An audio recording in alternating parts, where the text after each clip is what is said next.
हिंदू लोग कहते हैं मंदिर तोड़कर मस्जिद बनाई गई है, लिहाजा हिंदू इस बात को साबित नहीं कर पाए कि मुसलमानों ने इस जगह कभी मंदिर तोड़कर मस्जिद बनाई है। लिहाजा यहाँ शुरू से मस्जिद थी और किसी ने भी वहाँ मस्जिद बनाई है तो मंदिर तोड़कर मस्जिद नहीं बनाई गई है, क्योंकि हम मुसलमानों का अकीदा है कि मंदिर तोड़कर अगर किसी की ज़मीन पर नाजायज़ कब्ज़ा करके या मंदिर तोड़कर मस्जिद बनाई जाए तो वहाँ हमारी नमाज हो ही नहीं सकती है। ये हमारी तालीम है, ये हमारा अकीदा है, ये हमारी बुनियाद है, ये हमारे उसूल हैं, ये हमारे ज़ाब्ते। मेरे भाइयों, ये अकीदा गलत है। कोर्ट में जो भी फैसला हो किसी भी मस्जिद के ताल्लुक़ से, लेकिन ये सच्चाई है कि मुसलमानों ने कभी किसी गिरजा को तोड़कर, मुसलमानों ने कभी किसी मंदिर को तोड़कर मस्जिद नहीं बनाई। हज़रत उमर फ़ारूक यरूशलेम की तरफ सफ़र कर रहे हैं, बैतुल मक़दिस फ़तह कर लिया जाता है, बैतुल मक़दिस फ़तह कर लिया जाता है, बैतुल मुक़द्दस को आज़ाद कर लिया जाता है। लोगों ने उनको बुलाया, अमीरुल मोमिनीन आइए, एक बार आप बैतुल मुक़द्दस में आ जाइए और देख लीजिए और बैतुल मक़दिस का निज़ाम बना जाइए, 2 रकात नमाज पढ़ा दीजिए। हज़रत उमर को बड़ी खुशी हुई कि आज बैतुल मक़दिस को आज़ाद कर लिया गया है। हज़रत उमर फ़ारूक बैतुल मुक़द्दस की तरफ जा रहे हैं अपने चंद साथियों के साथ। रास्ते में यरूशलेम पड़ता है। जब यरूशलेम से गुज़र रहे थे तो वहाँ ईसाइयों की एक बस्ती थी। उस ईसाइयों की एक बस्ती से गुज़र रहे थे, वहीं अज़ान का वक्त हो जाता है। उसी बस्ती के अंदर ईसाइयों का एक गिरजा था जिसमें ईसाई इबादत करते थे। हज़रत उमर फ़ारूक के एक साथी ने अज़ान दी। हज़रत उमर फ़ारूक रज़ियल्लाहु ताला अन्हु के एक साथी ने जब अज़ान दी तो हज़रत उमर फ़ारूक ने सारे सहाबा से कहा, तुम वज़ू बना लो।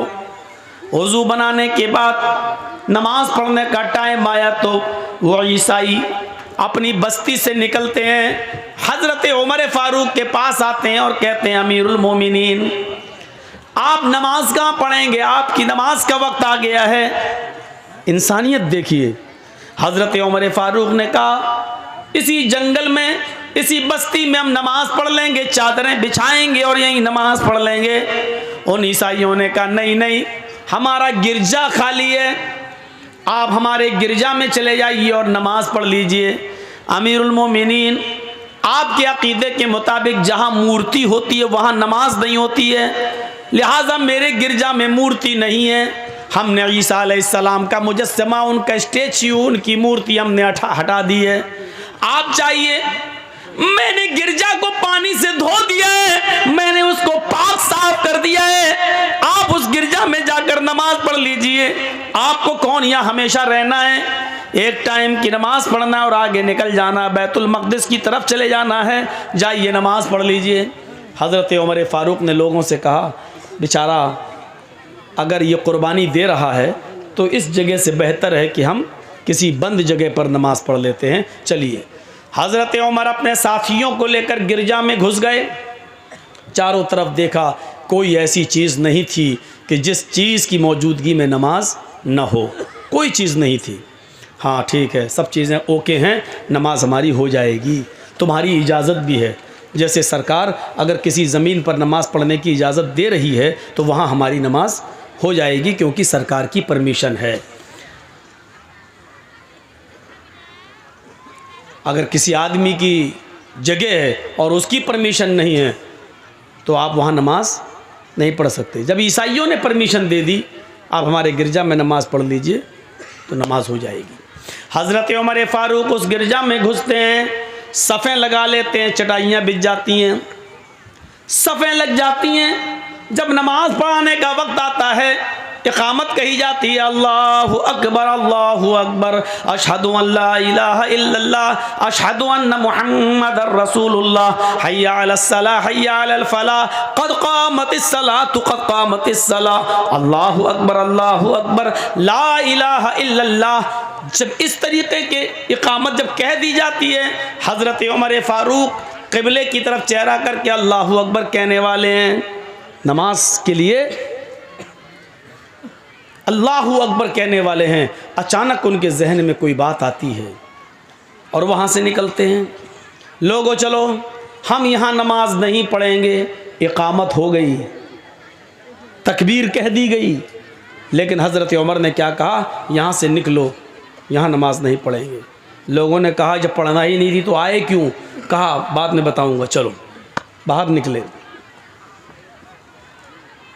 फिर उसी जंगल में आ गए, वहीं पर चटाई बिछाई और नमाज पढ़ ली। सफ़र में थे इसलिए 2 रकात नमाज पढ़ाने के बाद सलाम फेर दिया। ईसाइयों ने रोते हुए कहा, अमीरुल मोमिनीन हमारा जुर्म क्या था, हमने तो खुशी खुशी इजाज़त दे दी थी, हमने तो खुशी खुशी इजाज़त दे दी थी नमाज पढ़ने की, आप चले भी गए थे अंदर, फिर क्या बात है कि आपने हमारे गिरजा में नमाज नहीं पढ़ी? क्या किसी ने आपको मना किया था या हमारे पादरी ने आपको रोका था? हज़रत उमर कहते हैं नहीं, बल्कि मैं खुद अपनी मर्जी से निकला। कहा क्यों? क्या हमारी इजाज़त नहीं थी या हमारे गिरजा में आपकी नमाज नहीं होती? आपके अकीदे के मुताबिक ज़मीन पाक होना चाहिए थी, मैंने धो दिया था गिरजा। आपके अकीदे के मुताबिक उसमें मूर्ति नहीं होनी चाहिए थी, मैंने मूर्ति हटा रखी थी, फिर उसमें आपकी नमाज क्यों नहीं होती? हज़रत उमर ने कहा नहीं, आए मेरे ईसाई भाई, बात ये नहीं है कि उस गिरजा में मेरी नमाज नहीं होती, बल्कि मैं सिर्फ इस खौफ से तुम्हारे गिरजा से निकल गया कि मेरे दिल में ये ख्याल आया, आए उमर अगर आज तूने इस गिरजा में नमाज पढ़ ली, अगर आज तूने इस गिरजा में नमाज पढ़ ली तो कहीं ऐसा ना हो कि तेरे इंतकाल के 50 साल के बाद, 100 साल के बाद, 200 साल के बाद जब मुसलमान तरक्की करेंगे, आगे बढ़ेंगे, उनकी हुकूमतें हर जगह फैलेंगी, कहीं ऐसा ना हो कि बाद में आने वाले मुसलमान ये समझें कि जिस गिरजा में हज़रत उमर ने नमाज पढ़ी थी वो पहले मस्जिद थी, ये ईसाइयों ने उसको तोड़कर गिरजा बना लिया है। मैं ये सोचकर निकल गया कि बाद में आने वाले मुसलमान कहीं मेरे नमाज पढ़ लेने की वजह से, बाद में आने वाले मुसलमान कहीं तुम्हारे गिरजा को मस्जिद तसव्वुर न करने लगे और फिर तैश में आकर तुम्हारे गिरजा को तोड़कर उस जगह अपनी मस्जिद न बना लें। इसलिए मैं निकल गया ताकि लोगों को ये बात याद रहे कि हज़रत उमर ने इस गिरजा में इसलिए नमाज नहीं पढ़ी क्योंकि वो गिरजा था, अगर पढ़ लेते तो बाद में आने वाले लोग कहीं उस पर मस्जिद का दावा न ठोक देते कि उमर ने नमाज पढ़ी इसलिए मस्जिद थी, बाद में कहीं तुम्हारे गिरजा को तोड़ न दें। यानी जब मुसलमान चारों तरफ फैल जाएं तब भी हजरत उमर को डर है कि तुम्हारा गिरजा गिरजा ही रहेगा, मुसलमान तरक्की चाहे कितनी कर लें लेकिन गिरजा को तोड़ा नहीं जा सकता है, किसी मंदिर को तोड़ा नहीं जा सकता है। ये इस्लाम की दावत, ये इस्लाम की तालीम है। हजरत उमर ने कहा जब पूरी बस्ती में मुसलमान ही मुसलमान हो जाएं और तुम चंद ईसाई रह जाओ और उस वक्त लोग तुम्हारी गिरजा को तोड़ दें, ये सोच करके इसमें तो हजरत उमर ने नमाज पढ़ी, तो ये कितनी गलत बात होगी। मेरे भाइयों, इंसानियत का सबक दिया हजरत उमर फारूक ने, चाहते तो नमाज पढ़ लेते लेकिन इंसानियत थी कहीं तुम्हारे गिरजा को बाद में आने वाले मुसलमान मस्जिद समझकर तोड़ न दें और वहां मस्जिद न बना लें। इसलिए मेरे भाइयों, ये अकीदा गलत है। कोर्ट में जो भी फैसला हो किसी भी मस्जिद के ताल्लुक से, लेकिन ये सच्चाई है कि मुसलमानों ने कभी किसी गिरजा को तोड़कर, मुसलमानों ने कभी किसी मंदिर को तोड़कर मस्जिद नहीं बनाई।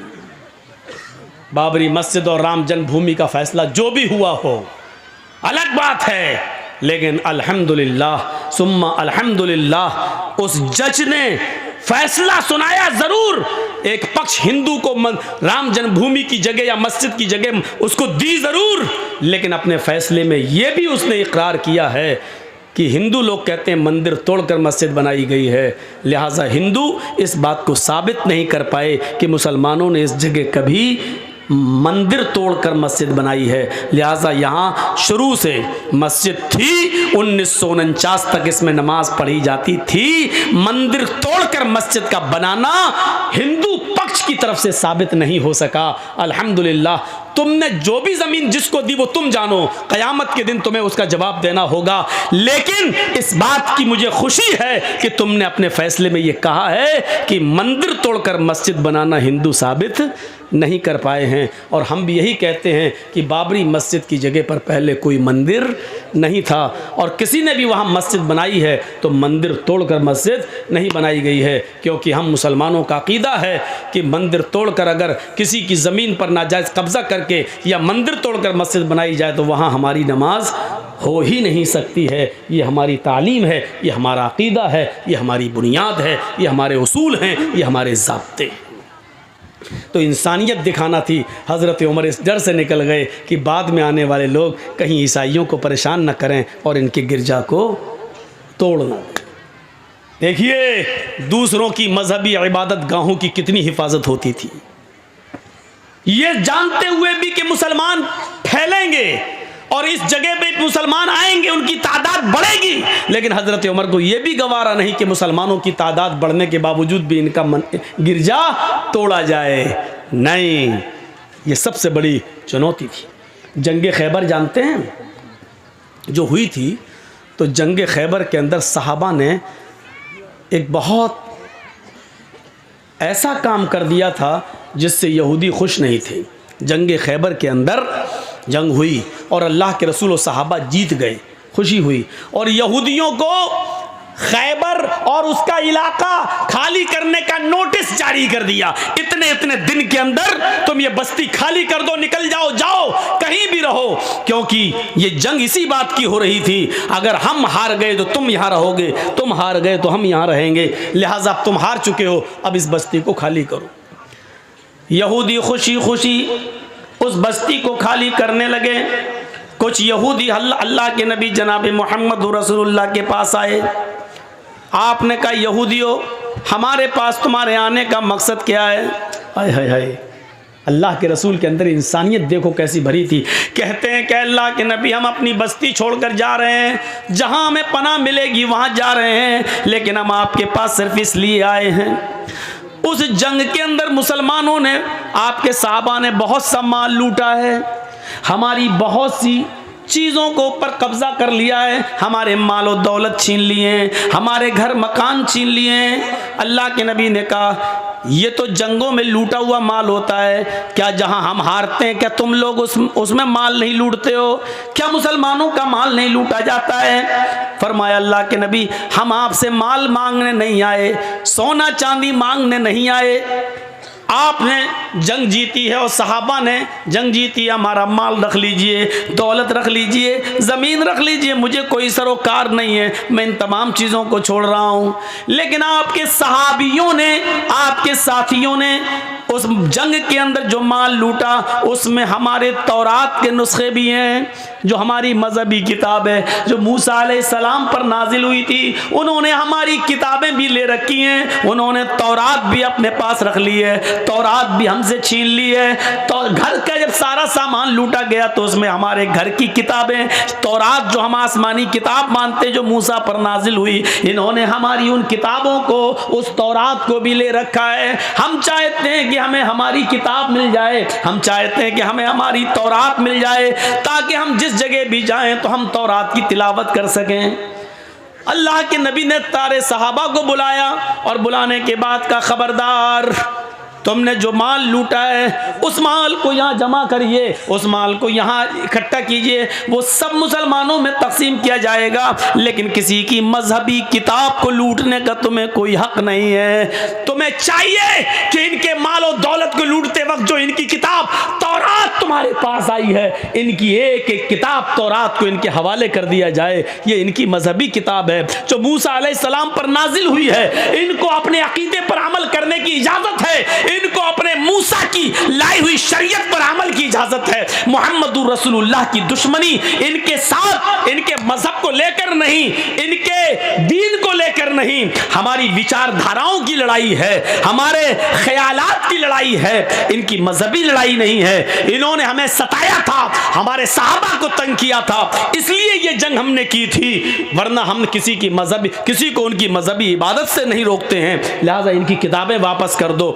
इंसानियत का ऐसा सबूत पेश किया अल्लाह के रसूल ने कि लूटा हुआ माल तो आपने नहीं दिया क्योंकि वो माल गनीमत है, लेकिन उसमें जो किताबें, जो तौरात अल्लाह के नबी के सहाबा के पास थी, वो एक एक करके वापस करवा दी। और उन यहूदियों ने कहा कि हमने आपसे अच्छा इंसाफ करने वाला आज तक किसी को देखा नहीं है। शुक्रिया आए अल्लाह के रसूल, आपने हमारी किताबों को हमें वापस कर दिया है। यहां से हम अंदाजा लगा सकते हैं मेरे भाइयों, मेरे दोस्तों, कि इंसानियत किस चीज का नाम है।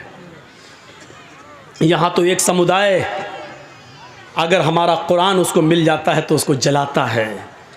एक समुदाय त्रिपुरा के अंदर देख लीजिए किस तरीके से उसको मौका मिला तो उसने हमारी इबादत गाहों को जलाया है, हमारी मस्जिदों को जलाया है, कुरान जला दिया है। मेरे प्यारे साथियों, इस्लाम की शिक्षा ये है कि तुम किसी की इबादत गाह पर हमला न करो, तुम किसी की इबादत गाह मत तोड़ो।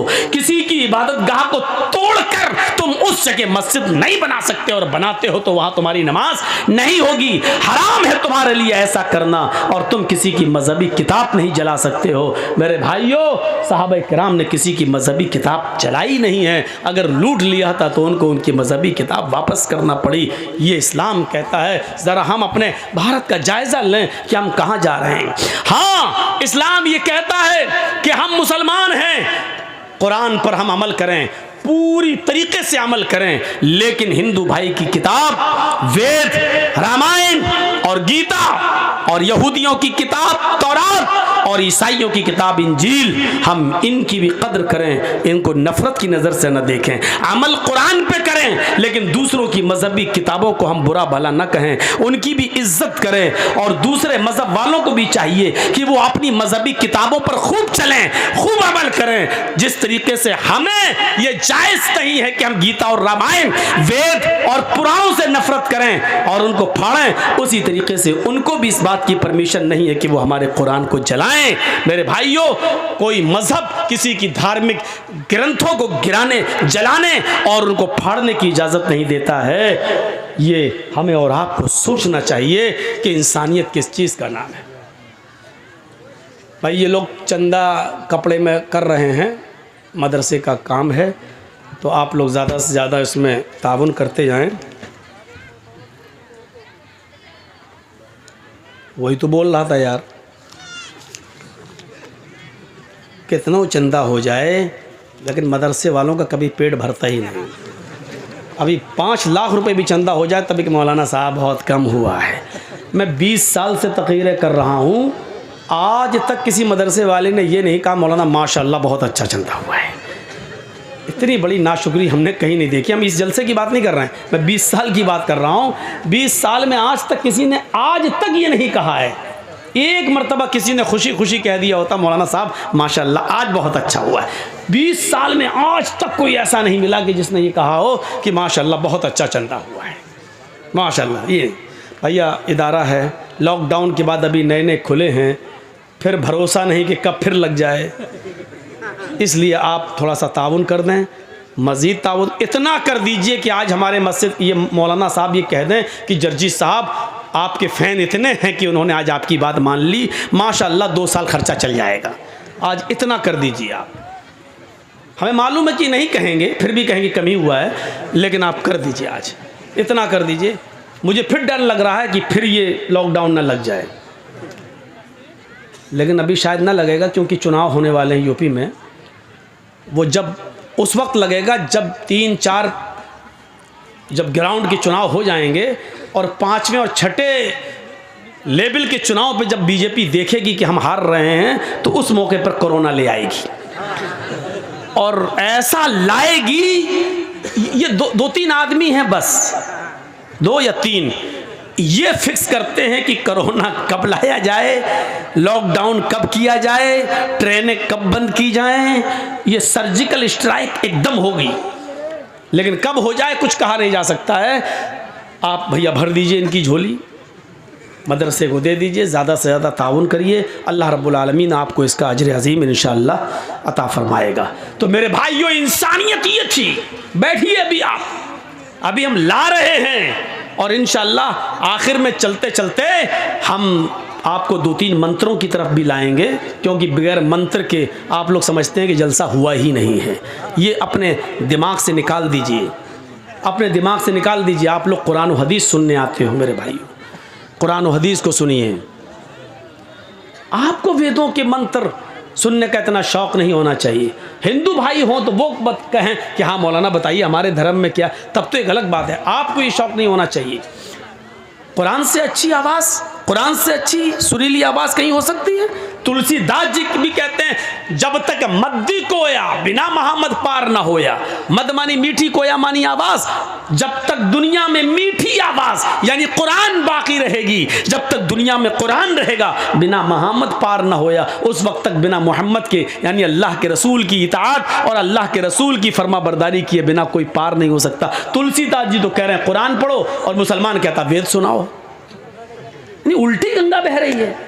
तुलसीदास जी कह रहे हैं कि कुरान पढ़ो, जब तक कुरान रहेगा तब तक मोहम्मद रसूलुल्लाह सल्लल्लाहु अलैहि वसल्लम का फरमान रहेगा, और मोहम्मद रसूलुल्लाह के फरमान के बिना कोई आदमी पार नहीं होगा, यानी नजात नहीं पाएगा। यानी कुरान और हदीस पे अमल करने के बाद ही नजात मिलेगी, उसके बिना नजात नहीं मिलेगी। चाचा बैठ जाओ, कहाँ जा रहे हो?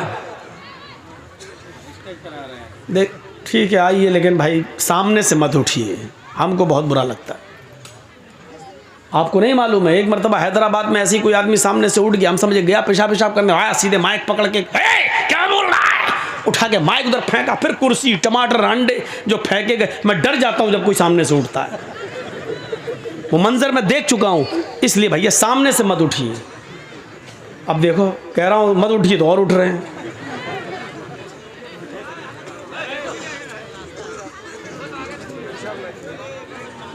बैठिए बैठिए, आप लोग बैठिए। भैया ये वाला रास्ता दे दीजिए, ये थोड़ा सा जिसको जा रहा हो चुपचाप। अरे फिल्म कहीं चल रही हो तो 3 घंटे पेशाब रुक जाएगा, जलसे में 2 घंटे नहीं रोक पाते हैं यार, अजीब आदमी। रास्ता खाली कर दें, ये रास्ता तक बसे रास्ता खाली कर अपना बसे। रास्ता खाली कराएंगे तो आपने बैठने की जगह दी कहाँ है? कहाँ बैठेगा आदमी? खाली करो बस। पीछे कौन जाएगा? पीछे जाएंगे तो मौलाना जर्जीज दिखेंगे नहीं, वो देखना चाहता हमको, देख देख के तो नज़र लगाया हमारे ऊपर, तभी तो मोटे नहीं हो पाते। आदमी बोलते मौलाना हर जलसा में जाते हो, 20 साल से प्रोग्राम कर रहे हो, इतना खाते पीते हो, हर जगह तुम्हें मुर्गा मछली अंडा सब मिलता है, फिर भी मोटे नहीं हो रहे हो। हम लोगों की नज़रें लग जाती हैं, क्या करें। इंसानियत ये थी, इस इंसानियत को अपने अंदर कायम रखिए। दुनिया में पूछिए, पड़ोसी हमारा हिंदू है, बीमार हो गया है, उसको एक ब्लड खून की ज़रूरत है। काश कोई योगी मोदी का भक्त मीडिया वाला सुनता इस बात को और देता कि इस्लाम क्या है। डॉक्टर ने कह दिया कि इसको 1 बॉटल खून की ज़रूरत है और इसमें इस ग्रुप का ब्लड लगना है। हॉस्पिटल में वो ग्रुप का ब्लड नहीं है, उसके बाप का ग्रुप ब्लड ग्रुप अलग है, उसकी माँ का अलग है, भाई का अलग है, किसी का लग नहीं रहा है ब्लड ग्रुप। और आपका पड़ोसी है, आप मुसलमान हैं, वो हिंदू है। आपका ब्लड ग्रुप और उसका ब्लड ग्रुप एक है।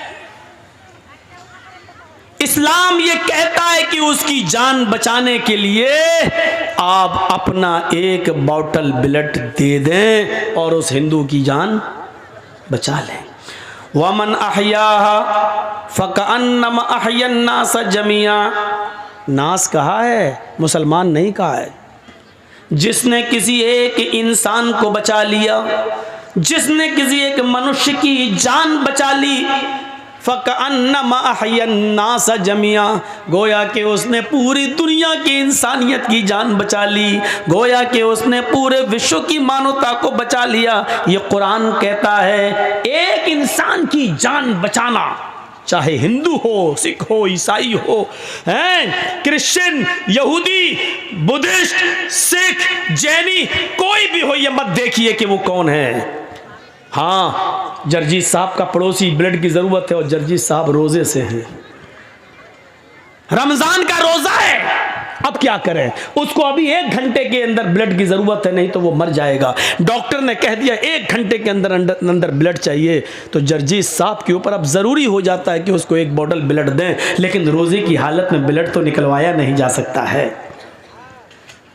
डॉक्टर ने अगर जांच लिख दी है कि ब्लड की जांच कराओ, तो थोड़ा सा ब्लड तो निकाला जा सकता है रोजे की हालत में जांच के लिए, मलेरिया है कि डेंगू है, रोजे की हालत में ब्लड की जांच कराई जा सकती है, थोड़ा सा निकाला जा सकता है। लेकिन 1 बॉटल 250-300 ml ये आप नहीं निकलवा सकते, लेकिन किसी की जान जा रही है और इतने ब्लड की जरूरत है, तो ऐसी सूरत में इस्लाम इजाजत देता है कि तुम अपना रोजा तोड़ दो और उसकी जान बचाने के लिए 1 बॉटल ब्लड दे दो, और इस रोजे की जो छूट रहा है तुम्हारा, इस रोजे की कज़ा बाद में, ईद के बाद 1 रोजा बाद में रख के पूरी कर लेना। इस्लाम इजाजत देता है रोजा तोड़ने की, किसी की जान बचाने के लिए। मेरे भाइयों, इबादत बहुत बड़ा हक है अल्लाह का, रोजा अल्लाह की इबादत है, लेकिन अल्लाह ने यहां कह दिया कि इस वक्त इंसानियत का तकाजा यह है कि तू अपना रोजा तोड़ दे, मेरी इबादत तोड़ दे और किसी इंसान की जान बचा ले, क्योंकि उसको हम ही ने इंसान बनाया है, हम ही ने उसको पैदा किया है। मेरी इबादत बाद में कर लेना, अभी इसको तेरे खून की जरूरत है और तेरे खून से ये इसकी जिंदगी बच जाएगी। शरीयत कहती है कि यहां रोजा तोड़ दो और 1 बॉटल ब्लड दे के उसकी जान बचा लो। मेरे भाइयों, क्या ये इंसानियत नहीं है? कैसी इंसानियत थी? इस इंसानियत को हम अपने अंदर पैदा करें और देखें, ये इंसानियत थी। मोहम्मदुर रसूलुल्लाह सल्लल्लाहु अलैहि वसल्लम को पता चलता है कि एक 12 साल का बच्चा यहूदी का बीमार हो गया है। वो अल्लाह के नबी का सर दबा दिया करता था, पैर दबा दिया करता था, वो आता था और अल्लाह के नबी की खिदमत करता था। जब पता चलता अल्लाह के नबी को कि वो बीमार है, तो अल्लाह के रसूल उसकी तीमारदारी करने के लिए उसके घर जाते हैं, यहूदी के घर। दरवाजा खटखटाते हैं, उसके बाप ने दरवाजा खोला। अल्लाह के नबी कहते हैं सुना है कि तुम्हारा बेटा बीमार है। उसने कहा ये। अल्लाह के नबी उसके पास बैठ जाते हैं। उस बच्चे की आखिरी सांसें निकल रही थी, वो अटक रहा था, जहाँ ऐसे कर रहा था, सांस उसकी आखिरी सांसें चल रही थी। उसने ऐसे फटी हुई नजरों से अल्लाह के नबी को देखा तो मुस्कुरा दिया। अल्लाह के नबी सल्लल्लाहु अलैहि वसल्लम ने उस बच्चे के सर पे हाथ रखा और उस बच्चे से कहा बेटे कुल ला इलाहा इल्लल्लाह, अगर तुम्हारा दिल कहे तो ला इलाहा इल्लल्लाह पढ़ लो। उस बच्चे ने जब अल्लाह के नबी की जबान से सुना कि आप कह रहे हैं कि ला इलाहा इल्लल्लाह पढ़ लो, तो वो अपने माँ बाप का चेहरा देखने लगा। उसके माँ बाप मना करते थे। जब उसने अपने माँ बाप का चेहरा देखा तो उसके माँ बाप ने इशारे में कह दिया बेटे पढ़ लो। यानी तुम्हारा दिल मोहम्मद की तरफ शुरू से ही था, तुम उनका सर दबाते थे, पैर दबाते थे, तुम उनके पास से जब मेरे पास आते थे तो नबी की तारीफ करते थे, उनके सच्चे वाकयात बयान करते थे। जब तुम्हारा दिल शुरू से ही उनकी तरफ है और मेरी वजह से, मेरी डांट की वजह से, मेरे डर की वजह से तुम इस्लाम कबूल नहीं कर रहे थे, लेकिन आज मैं तुम्हें नहीं रोकूंगा। अगर तुम्हारे दिल में मोहम्मद रसूलुल्लाह की मोहब्बत है तो तुम पढ़ लो। जब बाप की तरफ से इजाजत मिल गई तो इस छोटे से बच्चे ने, 12 साल के बच्चे ने, यहूदी बच्चे ने कलमा पढ़ लिया, ला इलाहा इल्लल्लाह मुहम्मदुर रसूलुल्लाह। और इत्तेफाक देखिए, जैसे ही उसने ला इलाहा इल्लल्लाह कलमा पढ़ा वैसे ही उसकी एक लंबी सी सांस निकली करके और वही उसकी सांस उखड़ जाती है, उसका इंतकाल हो जाता है। वो बच्चा उसी वक्त डेथ कर जाता है, उस बच्चे का इंतकाल हो जाता है। अल्लाह के नबी सल्लल्लाहु अलैहि वसल्लम ने उसकी रूह को अपने सामने निकलते हुए देखा, उस बच्चे की जान को जाते हुए अपने सामने देखा तो अल्लाह के नबी सल्लल्लाहु अलैहि वसल्लम समझ गए कि अब इसका इंतकाल हो गया। आप बिस्तर से उठते हैं और क्या कहते हैं, अल्हम्दुलिल्लाहिल्लज़ी अनक़ज़हुल्लाहु मिनन नार। तमाम तारीफें उस अल्लाह के लिए, अनक़ज़हु मिनन नार, जिस अल्लाह ने इस बच्चे को मरते वक्त जहन्नम की आग से बचा लिया, जहन्नम की आग से नजात दे दी है। यानी अगर इसने कलमा ना पढ़ा होता तो जहन्नम में जाता, लेकिन मरने से पहले पहले इसकी जबान से ला इलाहा इल्लल्लाह निकल गया। अनक़ज़हु मिनन नार। अल्लाह की सारी तारीफ उस अल्लाह के लिए जिसने इस बच्चे को मरने से पहले पहले कलमा नसीब फरमा दिया है और कलमा पढ़कर यह बच्चा इस्लाम की दौलत से माला माल हो गया है और एक वक्त की नमाज नहीं पढ़ी लेकिन जन्नती, अमल कम और जन्नती,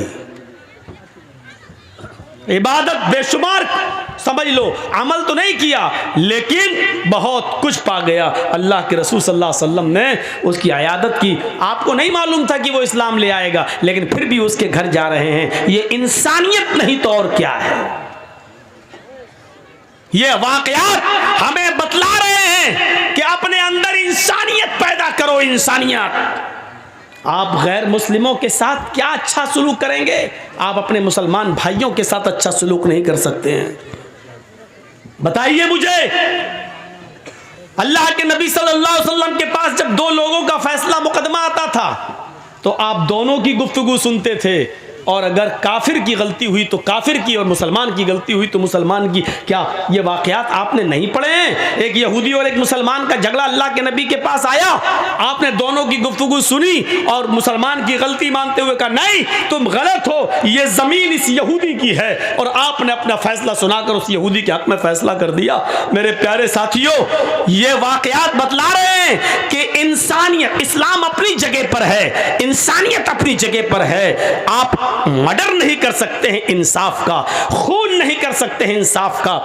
एक शख्स अल्लाह के नबी के पास आए, दोनों मुकदमा लेकर आए। एक कहता अल्लाह के नबी ये जमीन मेरी है, दूसरा कहता अल्लाह के रसूल ये जमीन मेरी है, ये जमीन मेरी, ये जमीन मेरी।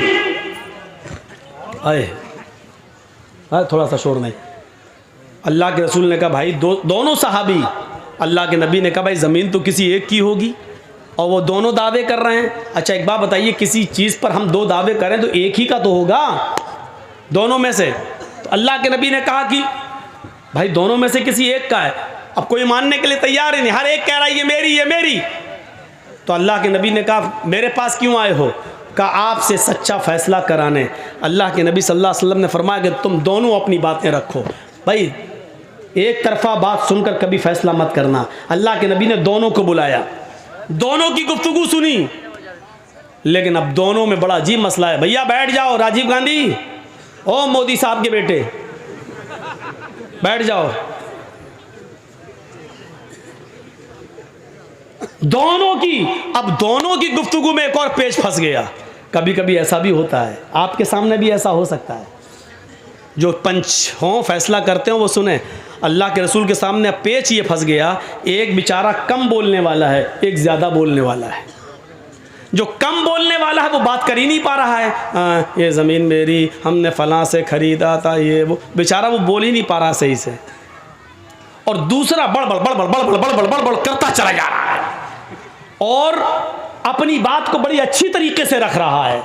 अब बड़े शक, अल्लाह के नबी बड़े उसमें फंस गए, ये बेचारा बात कर ही नहीं पा रहा है और ये बड़बड़ करता चला जा रहा है। दोनों में बिल्कुल एक तो ऐसा समझो जैसे मोदी जी चुप होते ही नहीं, बड़बड़ बड़बड़ बड़बड़ बोलते चले जाते हैं। आपने सुना ना, वो एक आदमी दूरबीन से देख रहा था, मोदी जी पूछते भाई क्या देख रहा है? मैं तो यहाँ खड़ा हूँ, कैमरे में आने का शौक मुझे, तो ऊपर क्या देख रहा है? साहब मैं ऊपर आपको नहीं, आपकी बातों को देख रहा हूँ, कितनी ऊपर जा रही हैं, मैं उनको देख रहा हूँ, इन्हें कितना लंबा फेंकते हैं आप दूरबीन से। तो एक आदमी फेंकने में माहिर है बोलते ही बोलता चला जाता है, बड़ बड़ बोलता चला जाता है। और दूसरा उसमें बिल्कुल ऐसा है मनमोहन, वो बोलते ही नहीं, आवाज़ ही नहीं निकलती, वो चुप रहते हैं। तो ये दोनों ऐसे हो गए, एक बंद ही नहीं हो रहा, दूसरा बोलता चला जा रहा है। और एक तो बोलता चला जा रहा, दूसरा बेचारा बोल ही नहीं पा रहा। दोनों की गुफ्तगू सुनने के बाद अल्लाह के नबी ने क्या फैसला सुनाया? सुनो, तुमने अपनी बात अच्छी तरीके से पेश की, तुम अपनी बात अच्छी तरीके से पेश नहीं कर सके, लेकिन फैसला सुनिए क्या कहा। हो सकता है कि सच्चे तुम हो, यानी कम बोलने वाले से कहा, हो सकता है कि सच्चे तुम हो, लेकिन अपनी बात अच्छी तरीके से मुझे समझा नहीं पा रहे हो, अपनी दलील अपनी तरीके से मेरे सामने पेश नहीं कर सके हो। और हो सकता है ये ज़्यादा बोलने वाला ये झूठा हो, लेकिन अपने झूठ को अपनी चर्ब ज़बानी की वजह से उसने अच्छी तरीके से हमें पेश कर दिया हो, इसलिए मेरा फ़ैसला जो होगा मानोगे? दोनों ने कहा अल्लाह के रसूल हम आपका फ़ैसला मानेंगे। आपने कहा ये ज़मीन मैं इसको दे रहा हूँ जो ज़्यादा बोल रहा है, इसने अपनी बात हमें समझा दी है, इसकी बात हमारे समझ में आ रही है, लेकिन हो सकता है कि मुझसे गलती हो रही हो सकता है ये गलत हो, क्योंकि मुझे मालूम नहीं। हम तो इसकी बातें सुनकर और इसकी मजबूत दलील देखकर इसके हक़ में फ़ैसला कर रहे हैं। जाओ ये ज़मीन तुम्हारी। वो उड़ के जाने लगा। दूसरे ने कहा अल्लाह के रसूल ठीक है, आपने उसको दे दिया, हमने मान लिया आपका फैसला सराहों पर। जब वो उड़ के जाने लगा, जिसको ज़मीन का टुकड़ा दिया, तो आपने कहा सुनो, ये ज़मीन का टुकड़ा लेकर जा तो रहे हो, ये फैसला मैंने तुम्हारे हक में तो कर दिया है, लेकिन तुम्हारा दिल अच्छी तरीके से अंदर से जानता है इस ज़मीन के मालिक तुम हो या नहीं, ये अच्छी तरीके से तुम जानते हो, क्योंकि मैंने तो तुम्हारी बातें सुनकर फैसला किया है, लेकिन हकीकत में अगर ये ज़मीन तुम्हारी नहीं है और तुम्हें अच्छी तरीके से मालूम है ये ज़मीन किसकी है, अगर ये ज़मीन तुम्हारी नहीं है तो मैं तुम्हें ज़मीन नहीं दे रहा हूँ, फ़इन्नमा हिया क़ित्अतुम मिनन नार, मैं तुम्हें जहन्नम का टुकड़ा दे रहा हूँ। ये सोच के यहाँ से जाइए कि मोहम्मद ने तुम्हें ज़मीन नहीं दी, अगर ये ज़मीन तुम्हारी नहीं तो जहन्नम का टुकड़ा मैंने तुम्हें दिया है। रहोगे तो जहन्नम में, खाओगे तो जहन्नम में, पियोगे तो जहन्नम में, सोगे तो जहन्नम में, अगर उसी ज़मीन में मरे तो मरोगे जहन्नम में। अब ये सोच कर यहाँ से जाओ, क्योंकि हमें और तुम्हें सबको क़यामत के दिन हिसाब व किताब देना है। इतना कहना था अल्लाह के रसूल का। उधर से वो चीखने लगा, अरे अल्लाह के रसूल, ये ज़मीन मेरी नहीं है, इसकी है, ये ज़मीन मेरी नहीं है, इसी भाई की, इसको दे दो। अब इसने जब ये सुना कि वो जहन्नम का टुकड़ा, तो ये भी चीख पड़ा, अरे अल्लाह के रसूल, ये झूठ बोल रहा है, ये मेरी नहीं, इसकी, इसी को दे दो। अभी दोनों कह रहे थे मेरी है, लेकिन दोनों ने सोचा कि अब क्या कर, पता नहीं, हो सकता मेरी ना। दूसरा भी सोचने लगा, ऐसा ना हो कि मुझे तो मेरे बाप दादा से मिली चली आ रही है, हो सकता मेरे दादा ने किसी की ज़मीन पर कब्जा किया हो। तो दूसरा भी डर गया, कहने लगा अल्लाह के रसूल ये झूठ बोल रहा है, नहीं नहीं मेरी नहीं, इसी की, इसी को दे दो। अल्लाह के नबी ने कहा अभी तो दोनों कह रहे थे मेरी मेरी मेरी, अब क्या हुआ? दोनों कहते मेरी नहीं मेरी नहीं मेरी नहीं, भाग गए, जाने लगे। आपने कहा सुनो मैं क्या करूं? कहा हम नहीं ले रहे हैं। दोनों ने मिलकर वो ज़मीन अल्लाह के रसूल सल्लल्लाहु अलैहि वसल्लम को दे दी कि अल्लाह के रसूल ठीक है, हम दोनों मिलकर आपको दे रहे हैं, आप इस्लाम के काम में ले आइए। आज तक पता नहीं चल सका कि उस ज़मीन का असली मालिक कौन था, लेकिन दोनों ने वो ज़मीन मोहम्मद रसूलुल्लाह को, एक एक इंच ज़मीन पर अपने भाइयों से लड़ने वालों, झगड़ने वालों, जिंदगी भर के लिए रिश्ते और नाते तोड़ने वालों, सोचो। और दूसरों की ज़मीन पर कब्जा अगर तुमने किया है, चाहे एक बालिश्ती किया हो, आपका दिल जानता है कि आपने जायज़ तरीके से ली कि नाजायज़ तरीके से। अगर वो नाजायज़ तरीके से ली है तो आप जहन्नम में रह रहे हो, इतना याद रखना। वो जहन्नम का टुकड़ा है, जन्नत नहीं है, वो जहन्नम का टुकड़ा है जो 7 ज़मीनों का तौक बनाकर तुम्हारे गले में क़यामत के दिन डाला जाएगा। और इस हदीस से ये भी पता चला कि पंचायत में फ़ैसला कैसा होता था। दलीलें दोनों तरफ से सुनी जाती थीं और दोनों तरफ से सुनने के